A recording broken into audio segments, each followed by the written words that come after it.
Hello, SEO professionals. Welcome to our podcast. Today we discuss about local SEO, how you can rank your local website, what you need to do, and I'm so excited to discuss this topic with Chef Riddall. How are you? I'm very good, Anatoly. How are you? Yeah, big pleasure, to get you on my show because I'm excited to learn a lot more, to get valuable insights. I'm doing great. I think it depends on your mindset. If you set up the positive mindset, everything will be fine. It doesn't matter what kind of circumstances or negative emotions you might have. You need to take away and go ahead with that. So it's my attitude. Awesome. I check, yeah, I plus, check out plus, your plus, profile. plus, I, plus, I should say, a little birdie told me it's also a special day for you. So, happy birthday! Yeah. Oh, thank you, thank you. Yeah, it's my I wore a birthday. special shirt today just for your birthday. So, Nice, love your shirt. I, yeah. Okay, before we start, just tell about your experience, background, and why you decided to share more about local SEO.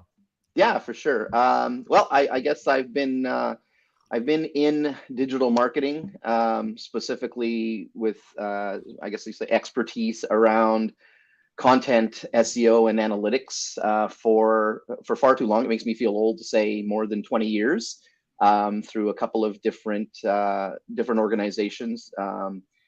Was with a couple of actually now in my fourth startup, all digital marketing oriented organizations, and again, very content SEO and analytics focused.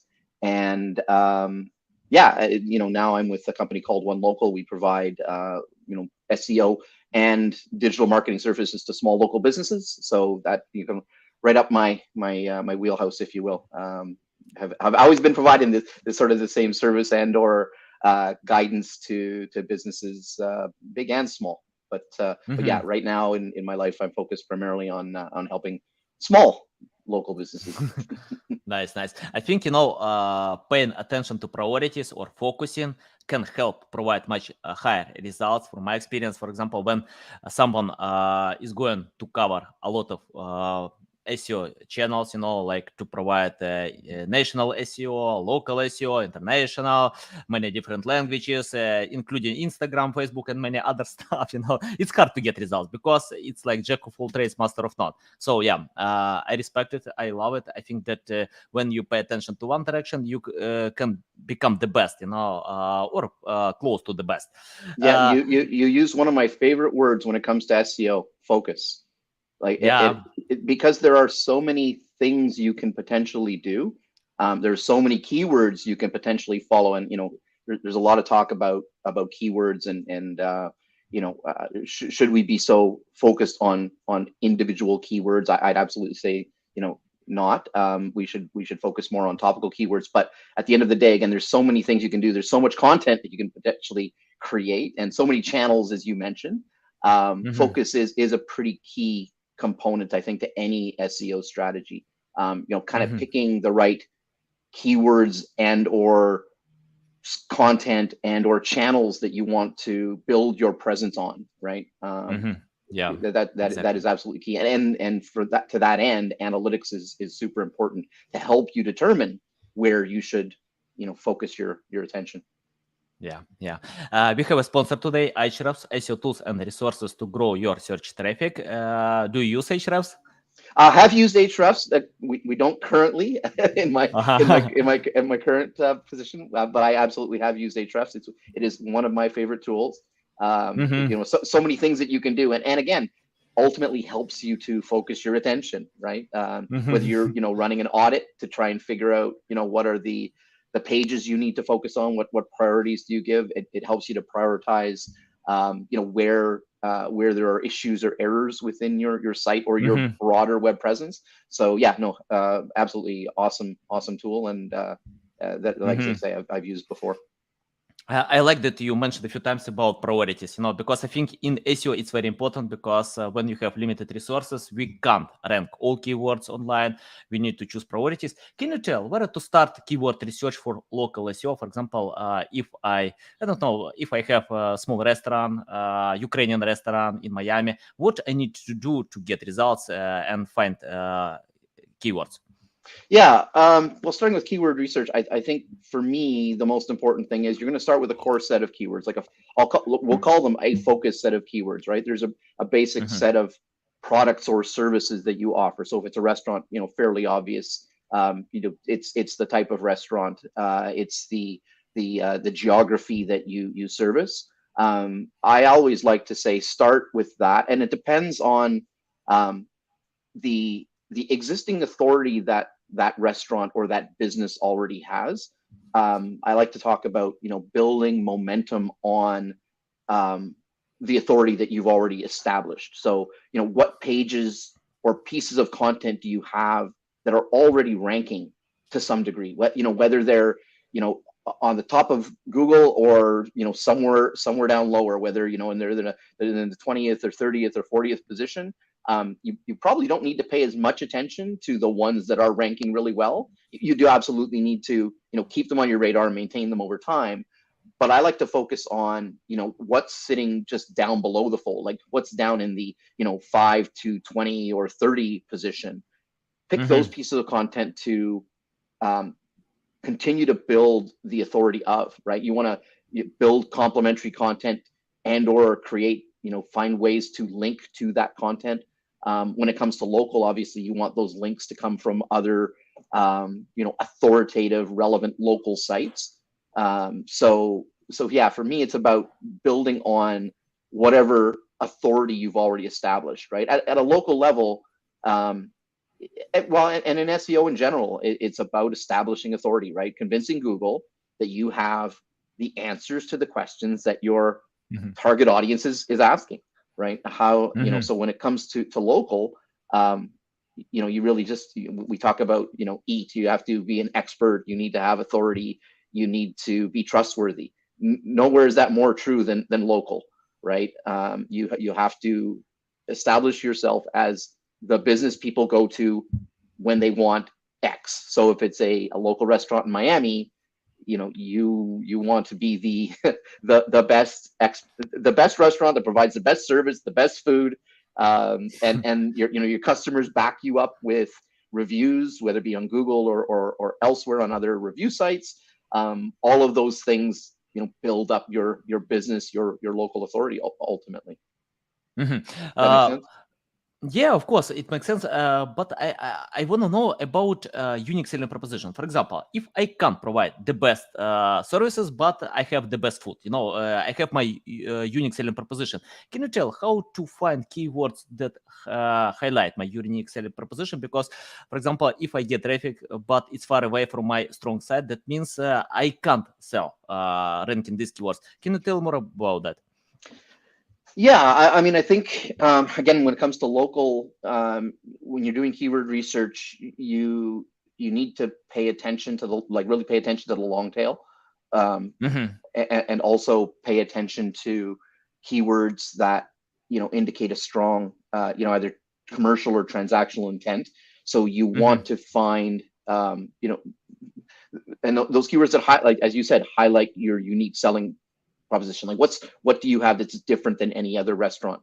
Mm-hmm. But then so that's the keyword research part, right? Mm-hmm. Identify those keywords you want to start following, tracking, and then building content around. um, Mm-hmm.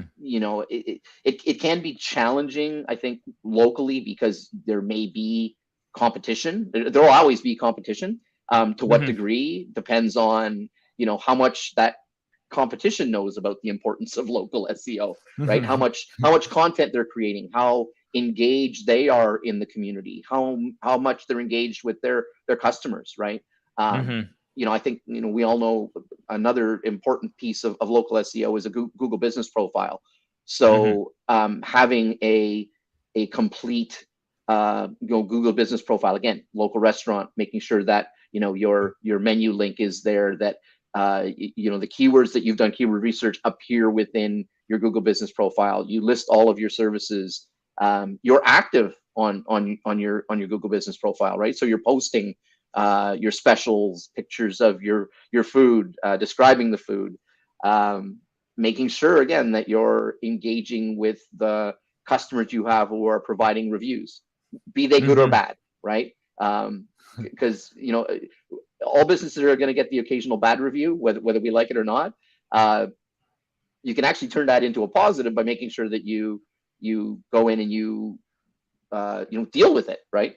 Deal with it and provide good customer service. Again, it's all about just building up your authority, as a strong, active, engaged business.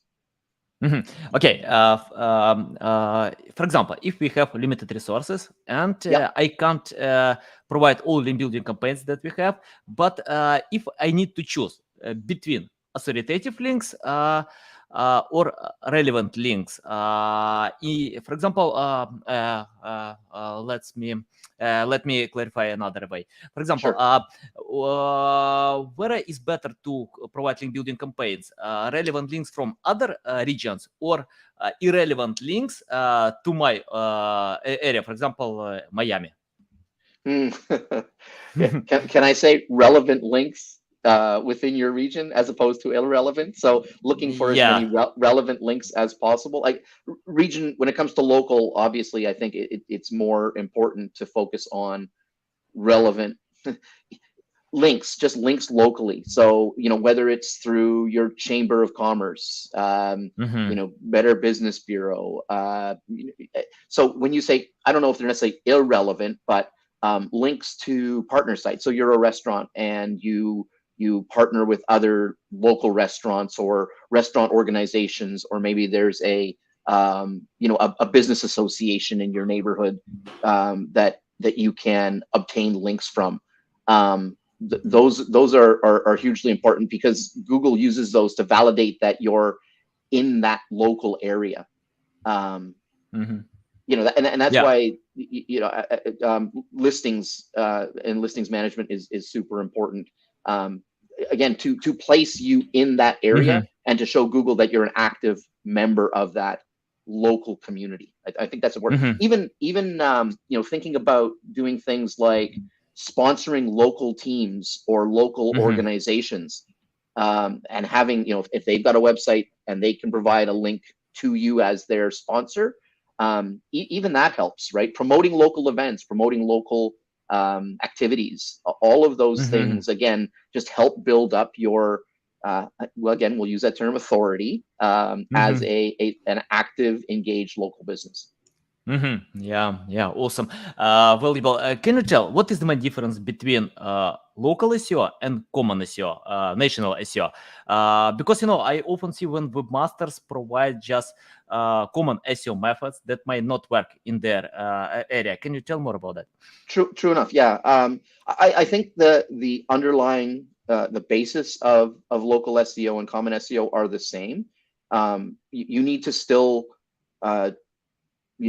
use all the best practices to optimize your website for maximum crawlability. So all of the on-site optimization things that we know about, we need to make sure we have the right, keyword-rich title tags and headings and, internal linking and all of those foundational common SEO things need to be done. Where local SEO differs, in my mind, is with regards to keywords. Obviously, we have to incorporate those geographic identifiers, right? So it's, best seafood restaurant in Miami, or, Miami seafood restaurant. We have to incorporate those geographic identifiers. So that's one place where local SEO differs. And then, of course, I've already mentioned, some of the other tactics. Your Google business profile becomes your second website. I think of it in some cases, it's your primary website, right? It's kind of your website and Google Business Profile are 1 and 1A, or sometimes in reverse.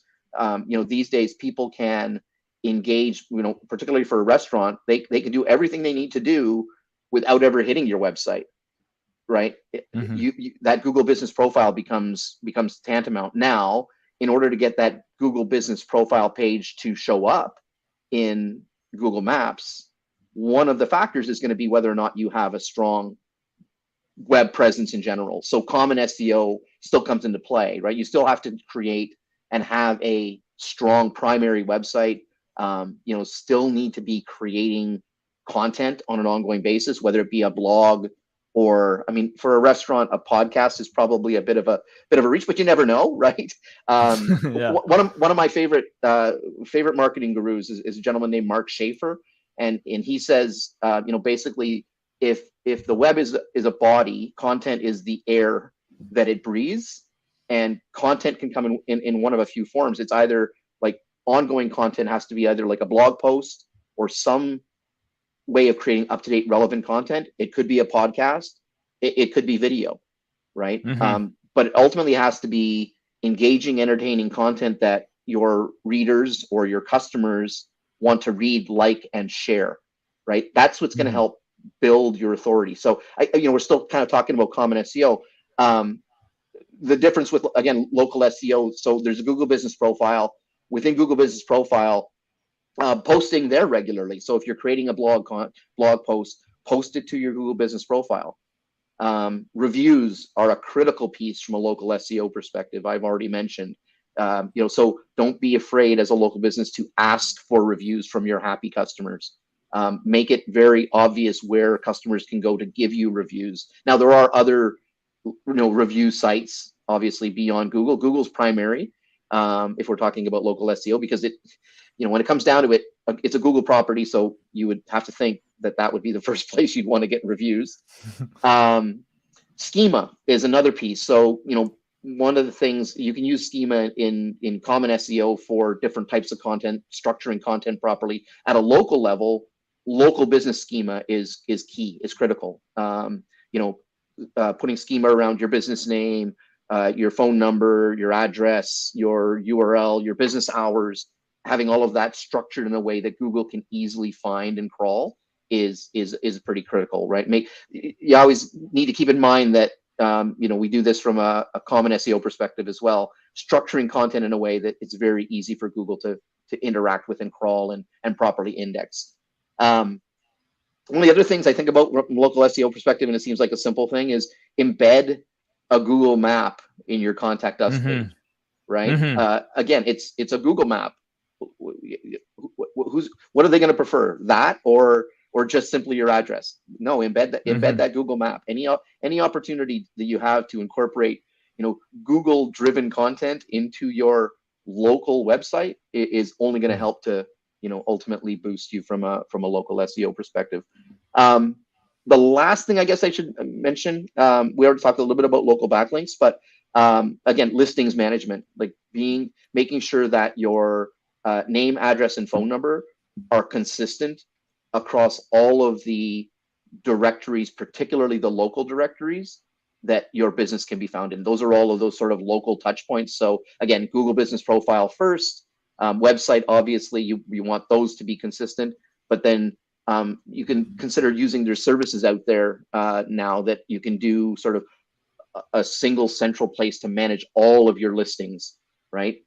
So if you're, you basically have your name, address, phone number, all of the things you fill out in your Google Business Profile, the categories you service, the services you offer, the products you offer, business hours, all of those things, and then have that propagate out to all of the directories, all of those touch points to extend your web presence. Now, if at some point something should change, right? You have special hours, you change your business hours, you only have to go and do it one place. That's pretty key for businesses that are busy, right? We offer that at One Local. We offer that as part of our service. It's really, these days, I think it's table stakes, right? Everybody has to have a good way of managing all of those different touch points beyond just their website. I actually like to, I don't like to talk about almost SEO anymore. I think of it more as web presence optimization as opposed to just search engine optimization, because your web presence, you alluded to it earlier, is made up of so much more than just your website. It's your website, your Google Business Profile, all of your directory listings, all of your social, right, and beyond. And again, ultimately, if you're active in as many of those places as possible, that just builds up your authority, right? Your active business, creating content, hopefully entertaining content like you create that people want to read, like, listen to, and ultimately share. Nice. So valuable. Long-winded answer, but yeah, there's a bit more to, I think, local SEO than typical common. Yeah, got it. I have the question about competition in ranking results with big authoritative websites. For example, Zillow or Yelp, websites that have presence in any states, cities, towns. Can you tell how to compete with them? For example, if I want to sell real estate in Miami, but I can see in the top 10 results websites like Zillow, Realtor, many others. How to compete with them? That's a great question. I mean, ultimately, you have to again just follow best practices. I think of Mhm. I think of local SEO in terms of out contenting your competition. So, and Mhm. again, establishing yourself as a local authority. Um,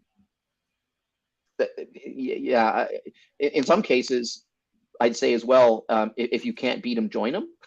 So in the case Mhm. you mentioned Yelp, right? Yeah. If for certain keywords that you want to rank for, when you do your keyword research, you notice that Yelp is showing up in the top 10, then I would absolutely consider getting a listing in Yelp, right? Mhm. Whether free or paid, and justify. Ultimately, that is going to help you compete against Yelp, right? By Mhm. showing Google that you have visibility in the top 10. May not be your own today, but that's one way of starting to work towards getting into the top 10 for those keywords that you want to be found for. And then beyond that, again, it's being active. Creating good, authoritative, local, relevant content. Getting that content out there, getting people to read, like, and share it. In time, Google will recognize that. The Yelps and the Zillows absolutely have the resources, so Mhm. it can be challenging. I won't say it's not challenging, right? It may indeed take time. All good SEO takes time, whether we like it or Mhm. not. But as long as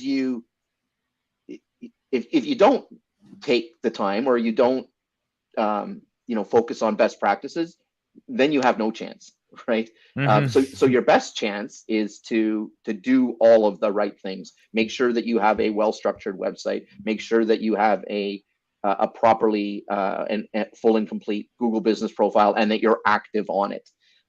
Make sure that you again, reach out to local relevant organizations for links where available, right? Yeah, all of those things are ultimately going to help you compete. I won't Mhm. say that you're going to necessarily, dominate or unseat Yelp. If Yelp is the number one for the 10 best restaurants in Miami, it's going to be difficult to unseat them. But Mhm. you might sit in a position just below them. And the other important thing is they're not going to show up in the map pack, right? Only local businesses have an opportunity to show up in the actual map pack. And so, and typically that map pack sits above the organic results. So again, do the right things towards getting yourself into that map pack. And maybe in a multiple place. So I'm in the map pack, but I'm also in the organic listings just below that Yelp listing. That's to me how I would compete, by being Yeah, visible, love it. right? You remind me a few practices from SEO professionals. They write articles for big websites like Moz, many others, authoritative websites, with the keywords SEO services. They rank these pages in the top 10 results because it's much simpler to get ranking positions. It's the same like you can rank your website. So if you can't beat Yelp, then join Yelp. Why not? So You yeah. can't beat them, join them. 100%. Yeah, love it. I have the question about creating content for a blog. For example, let's get back to the restaurants. Yep. If websites can create content, how to cook, I don't know, or how to prepare best food, something like this. But it's national content, even international content. Can you tell, is it good idea to create such content for a blog, or it's better to find topics that are related with your location? Again, if from a local SEO perspective, I tend to lean towards the local, like more Mm-hmm. locally oriented. Um, talking about local events, how you're participating in the local community.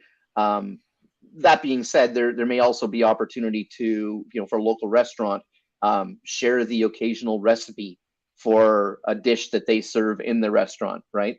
And then link that to the menu page as an example. Creating more education. Like when I think about a blog, I think about a blog as educational content. If there's educational information and the business has time to create that content that they can link back to their site, then by all means. But I would lean towards more looking for those opportunities to create locally oriented content. Maybe it's again associations that you're or charities that you're associated with, talking about their events, or promoting the fact that you're engaging in one of those, a community event of some sort that you're participating in, right? Maybe for a restaurant, they donate some food to a community organization, or they donate their time to help with that community organization. I think that goes a long way, again, to establishing the business in the community, right? And I give you a good example. I've actually had this conversation a few times in the last couple of weeks, about a local business in my town. It started in the middle of COVID, family-run business, and they make these sticky buns. They're like cinnamon rolls, and they're fantastic. They started this family-run business out of their home. We're selling these buns primarily on Instagram. And it kind of went viral. So they were selling and having people pick them up at their home, or they were making deliveries. In time, they got big enough that they were able to open a commercial kitchen. That got to be a bit of a pain because they were having to run back and forth to the commercial kitchen all the time from their home. And they grew the business enough that they now have their own location. They've established a web presence. Now, they don't have a whole lot of competition in town for sticky buns, but they do have competition for, like, they're a bakery, right? So there's other bakeries in town that sell other, desserts and cakes and delicacies like that. But one thing that they've done that I think really makes them stand out is they've become really engaged in the community. So they've provided food to frontline workers during COVID. They've gone and worked with some of the local long-term care facilities and hospitals, and they've really extended their time and helped out. And I think that's gone a long way in building their success, right? It's local. It's you've got to be part of the community. You've got to be engaged and active. I know I'm getting a little bit off topic in terms of, how do we create blog posts, but I think it's the same concept. I want to, create content that's locally oriented, and then publish that content out, like build up your social following, right? Whether it's on Facebook or Instagram.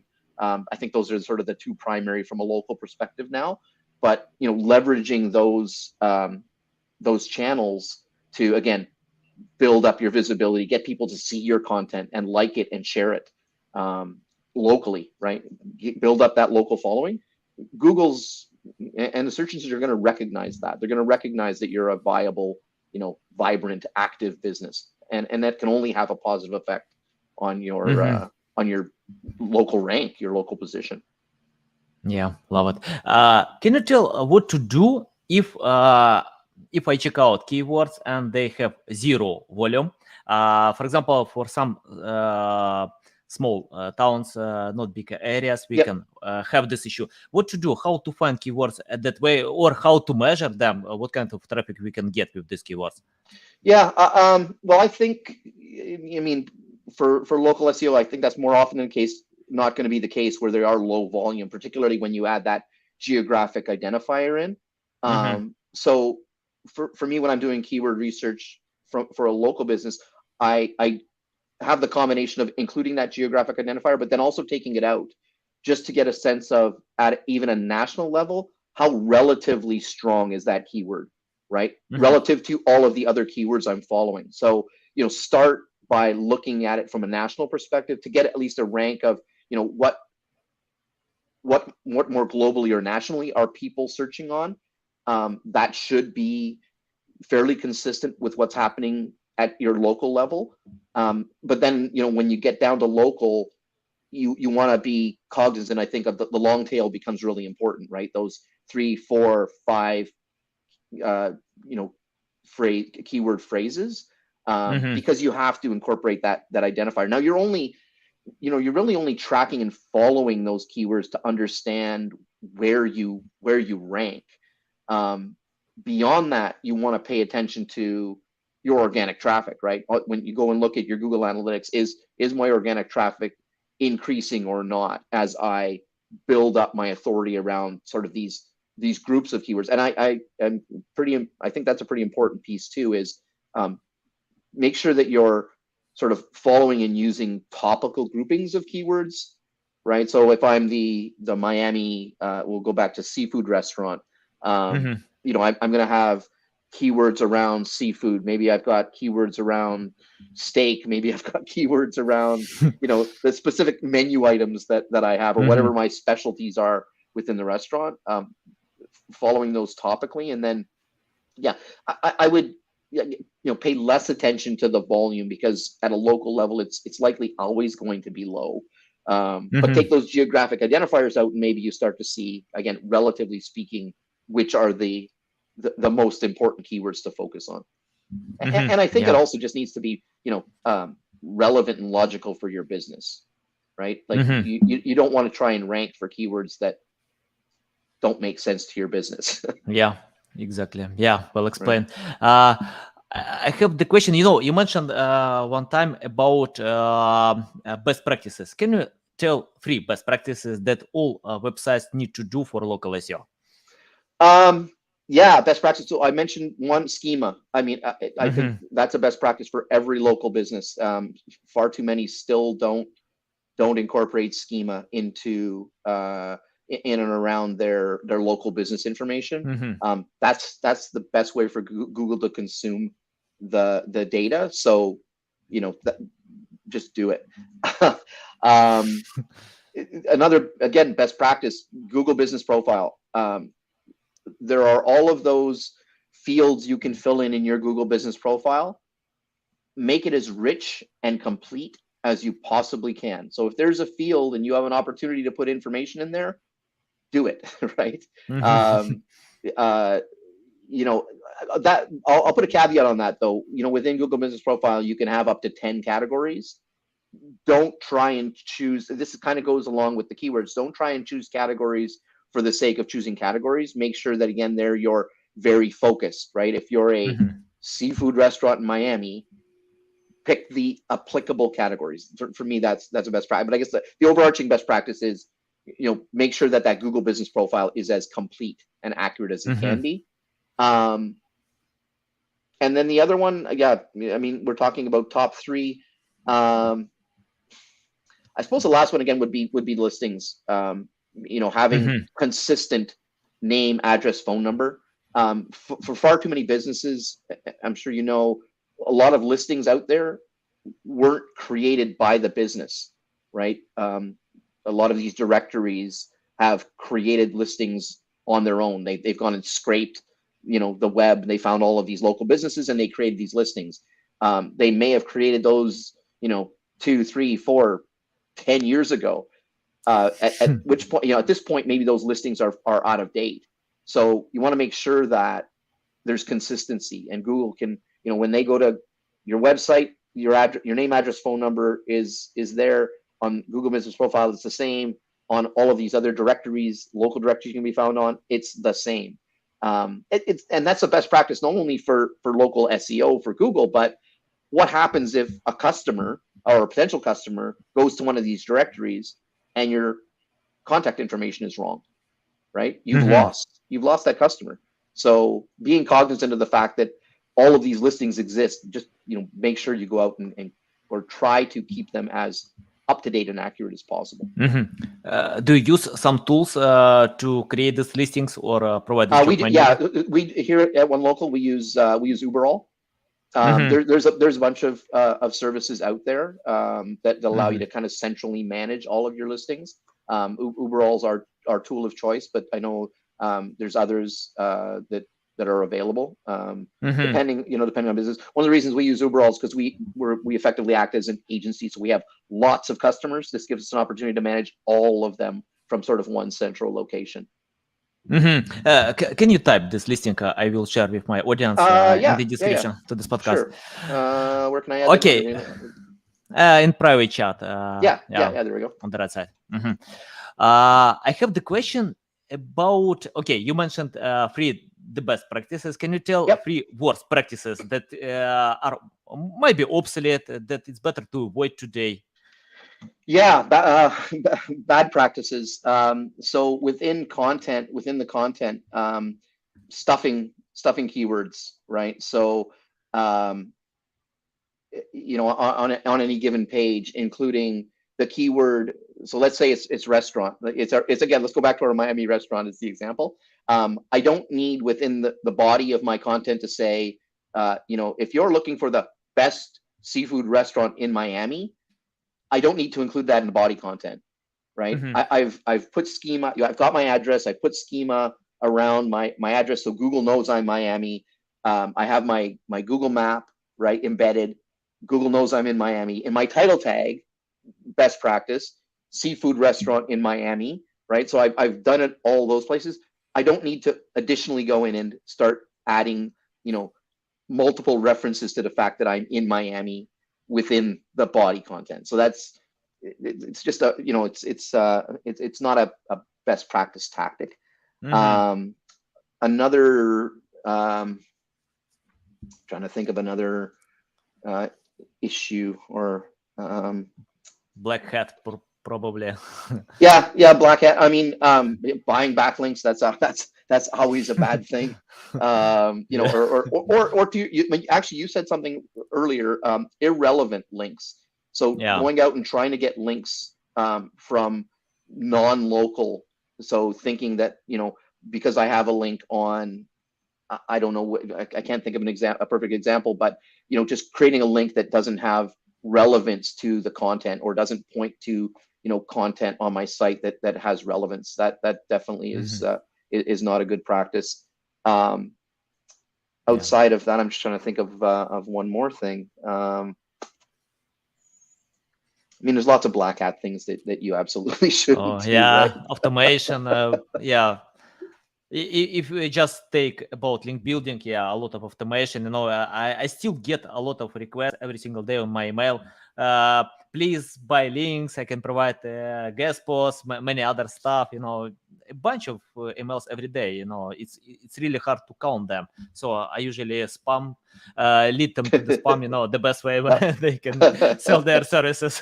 Yeah, 100%. Okay, I have the question about, for example, if you started today without any experience, knowledge, skills, what will you do to learn more about local SEO? Well, there's a lot of good resources out there. I mean, I'm on one of them right now. So I search out podcasts. I'd search out information. I'm a contributing author on Search Engine Journal. It's a very good resource. Search Engine Land. There's lots and lots of good information out there around local SEO. I just use the searches, but then I'd also just use common sense, right?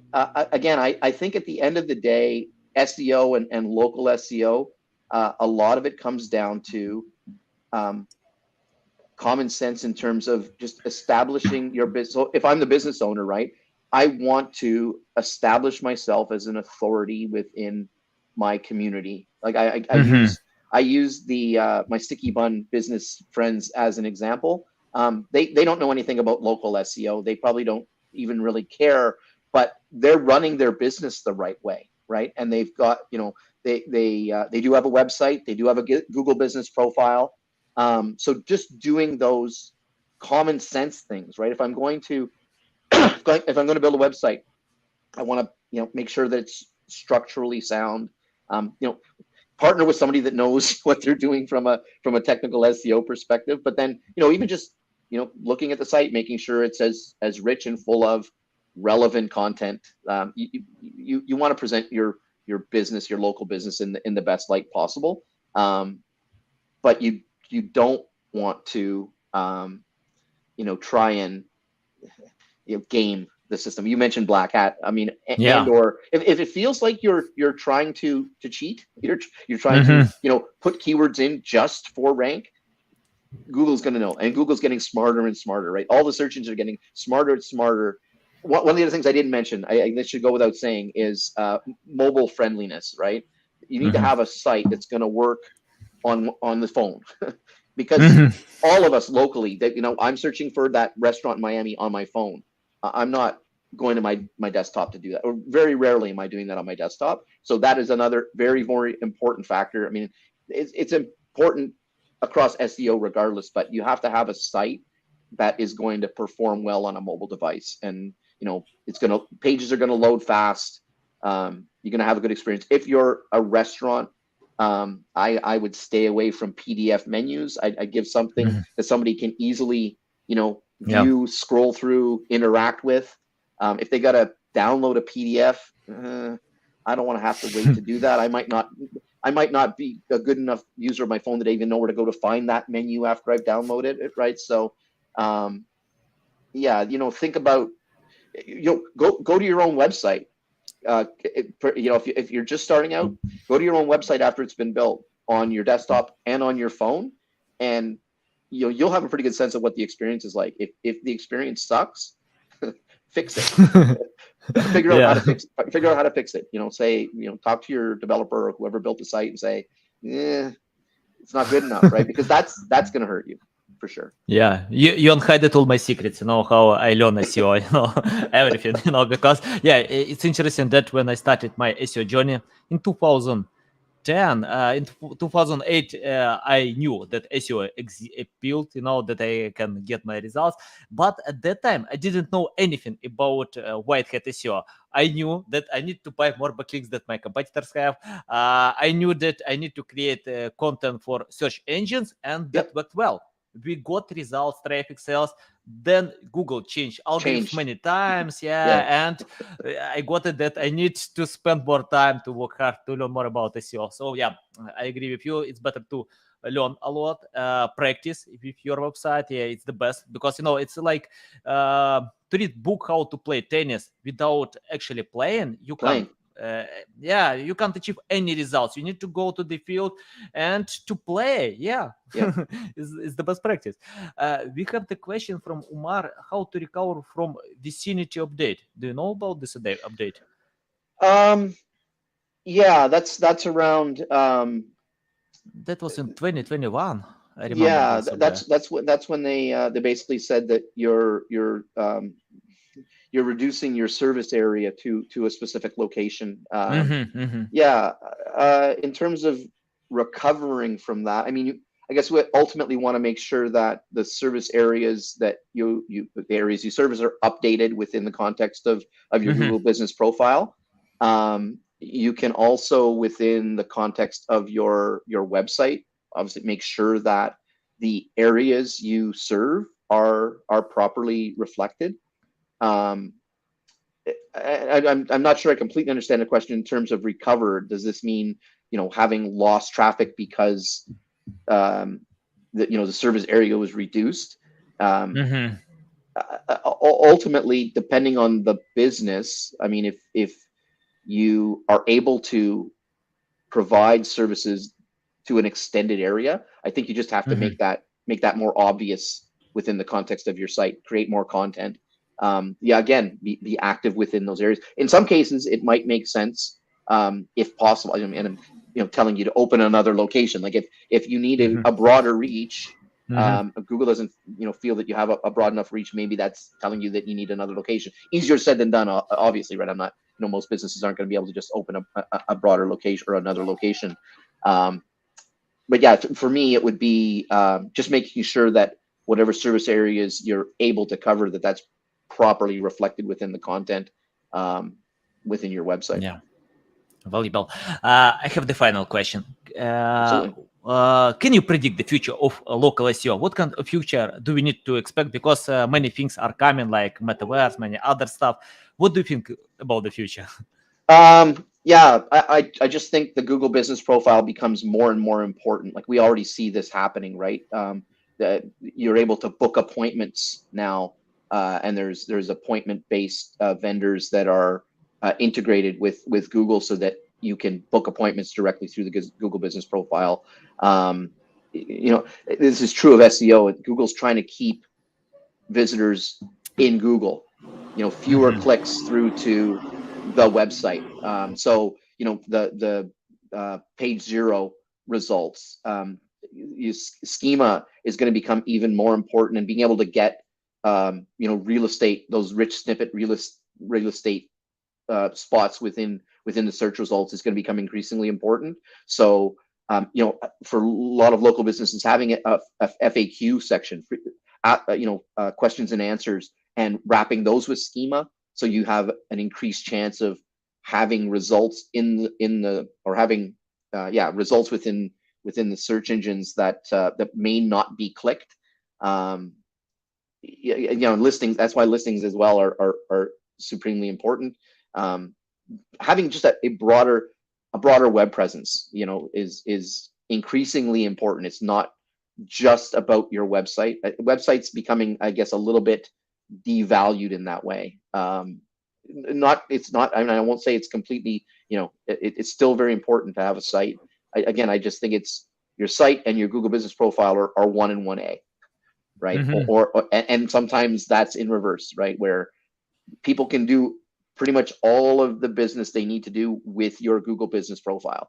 They don't necessarily need to get to your site. So if you don't already have a good Google Business Profile, make sure you do that. Make sure, again, it's as robust as possible. And that one of the things I think people don't also realize is make sure that you're engaging or looking for opportunities to engage with your customers there, whether it be, again, through reviews. That one's a no-brainer, but leveraging the posting capabilities within Google Business Profile as well.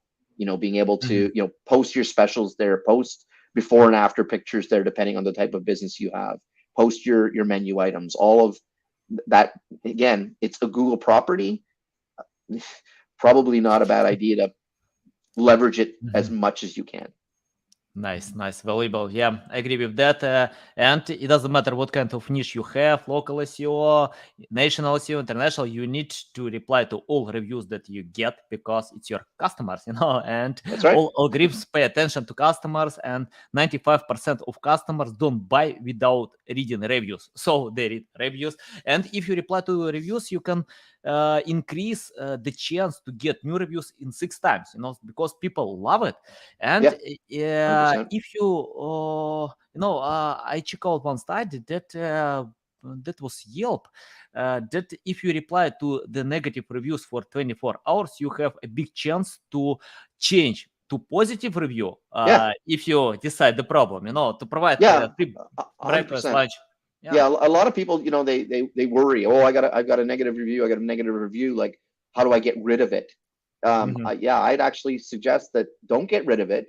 Just deal with it, right? Yeah. I mean, again, we all understand that businesses run into these issues, right? There's not all businesses have 100% happy customers. What some customers are looking for is, how did you respond, right? What kind of customer service did you provide? You know, maybe it was just a, you know, disgruntled customer that had a bad day. We all have a bad day. You know, some people just spout off. Well, make sure that you respond, you know, in a positive manner. Make sure you resolve the issue to the best of your ability. And if some people are coming to the review site and they see that, it again, you may turn that into a positive. Hey, that business knows how to deal with their customers, even when there are issues.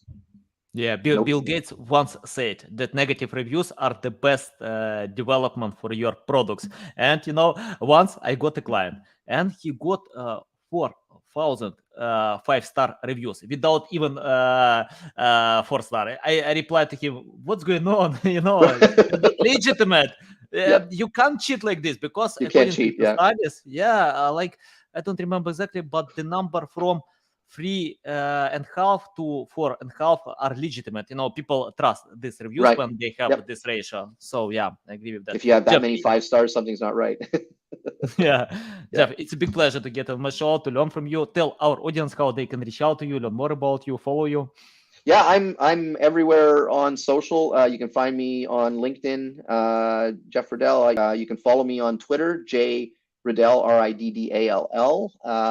I actually say good morning every morning on Twitter, and I wrote this little book over my shoulder here called Sunrise Salutations, which is a whole bunch of my morning tweets. So you can check that out if you want. Or yeah, you can welcome to send me an email. I'm jeff.r@onelocal.com. If anybody has any questions beyond today, any of those places, feel free to reach out. I'd be happy to chat more local SEO or SEO in general and answer any questions. Can you share this book? I'll Yeah, I'd attach love to to. description. Yeah, okay, guys, you can Absolutely. find all social media accounts, website, and this book in the description below. You need to follow Jeff to learn from him, because you can see a lot of valuable insights. You can get replies to all your questions, and see you next time. Yeah, sounds great. Thank you, Anatoly. Really appreciate your time today, and happy